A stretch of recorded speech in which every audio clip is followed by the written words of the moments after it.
Hello everyone, ఇంకో వీడియోతో మీ ముందుకు వచ్చేసాను. ఇంకా ఫస్ట్ టైం నా వీడియో చూస్తున్నారో ప్లీజ్ లైక్ చేయండి, సబ్స్క్రైబ్ చేయండి, కామెంట్ చేయండి. ఇంకా తమిళ్ అయితే చూశారు కదా, కొరియన్ చికెన్ అనమాట. ఇదైతే నేను ఒక రెస్టారెంట్లో తిన్నాను. టేస్ట్ అయితే చాలా అంటే చాలా బాగుంది.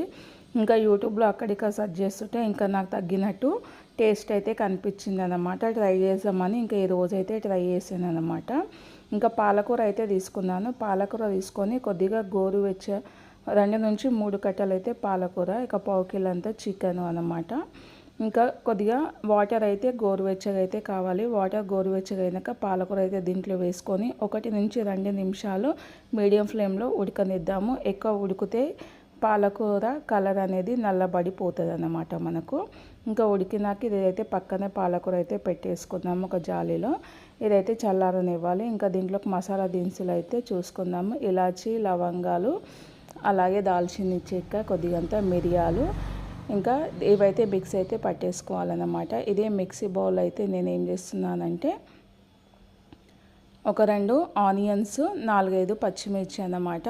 ఇంకా ఇవి ఇలాచి, ఇవి లవంగాలు ఇవన్నీ దీంట్లో వేసుకొని, ఇంకా కొబ్బరి తురుము ఉంది కదా, ఒక 2 స్పూన్స్ కొబ్బరి తురుము వేసుకొని మిక్స్ అయితే పట్టేసుకొని పక్కనైతే పెట్టుకుందాము పేస్ట్లా అన్నమాట. ఇంకొక గిన్నె తీసుకొని ఇంకా సరిపడంత ఆయిల్ అయితే వేసుకోవాలి. ఆయిల్ వేసుకున్న తర్వాత జీలకర్ర వేసేసుకొని ఇంకా ఇది మిక్సీ పట్టుకున్న మిశ్రమం మొత్తం ఉంది కదా, ఇలా చూడండి మంచిగా ఇదైతే ఆయిల్లో వేసుకొని పచ్చి వాసన పోయే వరకు ఫ్రై అయితే వేసుకుందాము. ఇంకా చికెన్ అయితే కడిగేసి పక్కన పెట్టుకుందాం కదా, ఈ చికెన్ అయితే దీంట్లో వేసుకొని కలుపుకొని ఒక 2 నుంచి 3 నిమిషాలు అయితే ఆయిల్ అయితే ఫ్రై అయితే వేసుకుందాము. మీరు కూడా ట్రై చేయండి, టేస్ట్ ఎలా వచ్చిందని చెప్పండి. నేనైతే చేశాను, అప్పటికప్పుడే తినేసారనమాట. మా ఊళ్ళో అయితే టేస్ట్ చూద్దామనేసి ఒక్కొక్క పీస్ తింటుంటే ఇంకా అలానే తినేసారు అనమాట. డెజర్ట్ అనమాట. ఇంకా చాలా అయితే మనం బయటికి వెళ్ళే బదులు కొంచెం ఓపికతో ఇంట్లో వేసుకుంటే హ్యాపీగా తినొచ్చు. ఇంకా దీంట్లో అయితే కరివేపాకు అయితే వేసుకుంటున్నాను. సరిపడంత ఉప్పు కూడా వేసుకోవాలి.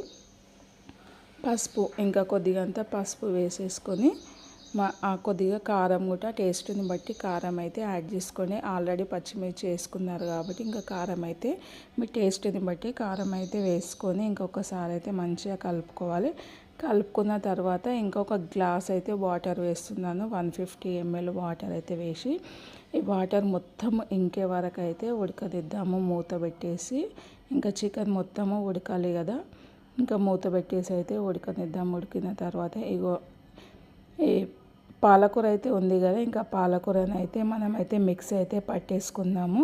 ఇంకా చికెన్ అయితే మొత్తం ఉడికిపోయింది కదా, కొంచెం అయితే గ్రేవీ ఉంది.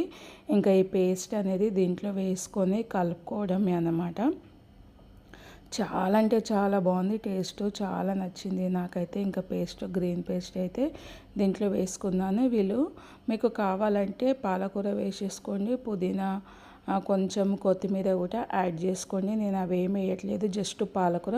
మీ ఇంట్లో ఎవరైనా పాలకూర తినకుంటే ఇలా కూడా చేసి పెట్టండి. మంచిగా ప్రోటీన్స్, విటమిన్స్, మినరల్స్ కూడా ఉంటాయి అన్నమాట. వెయిట్ లాస్ కోసం ట్రై చేసే వాళ్ళు కూడా మంచిగా కొద్దిగా ఒక 10 నుంచి 15 నిమిషాలు ఓపికతో ఇలా వేసుకొని హ్యాపీగా జస్ట్ చికెన్ ఒక 100 grams తినేసేయండి. ఇంకా చూడండి లాస్ట్ ఫినిషింగ్ అయితే ఇలా వచ్చేసింది.